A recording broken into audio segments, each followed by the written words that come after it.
एक समय की बात है कि एक बाज का अंडा मुर्गियों के अंडों के बीच में आ गया और कुछ दिनों बाद उन अंडों में से चूजे निकल आए।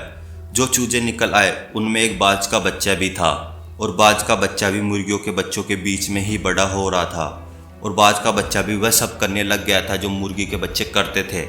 मिट्टी में इधर उधर खेलता, दाना चुगता और दिन भर चू चू चू चू चू चू करता और बाकी चूजों की तरह ही बाज का बच्चा भी थोड़ा सा ही ऊंचा उड़ पाता था। फिर एक दिन बाज के बच्चे ने खुले आकाश में एक बाज को उड़ते हुए देखा। वह बाज बहुत शान के साथ आकाश में उड़ रहा था। तब उसने बाकी चूजों से पूछा, इतनी ऊंचाई पर उड़ने वाला यह शानदार पक्षी कौन है? तब उन चूजों ने कहा, अरे वो बाज है, पक्षियों का राजा। वह बहुत ताकतवर और बहुत विशाल होता है, लेकिन तुम इनकी तरह नहीं उड़ सकते क्योंकि तुम एक चूजे हो।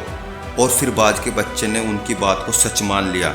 फिर उसके बाद में अपनी क्षमताओं को पहचानने की कोशिश ही नहीं की। वो जिंदगी भर उन चूजों की तरह रहा और एक दिन अपनी असली ताकत को पहचाने बिना ही मर गया।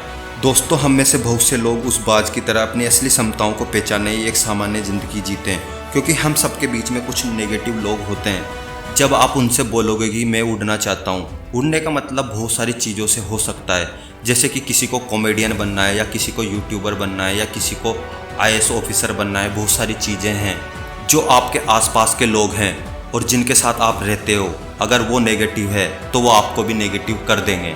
तो आपको उनको छोड़ने की ज़रूरत है मेरे दोस्त, यही सत्य है। और इस दुनिया में कुछ भी करना हमारे लिए नामुमकिन नहीं है, क्योंकि नामुमकिन जैसा कोई वर्ड होता ही नहीं है। फिर भी हम अपने जीवन को फालतू की चीज़ों को करने में गंवा देते हैं। ज़िंदगी करोड़ों लाखों सालों में एक बार मिलती है मेरे दोस्त। हम सब इस धरती पे एक लिमिटेड टाइम के लिए हैं।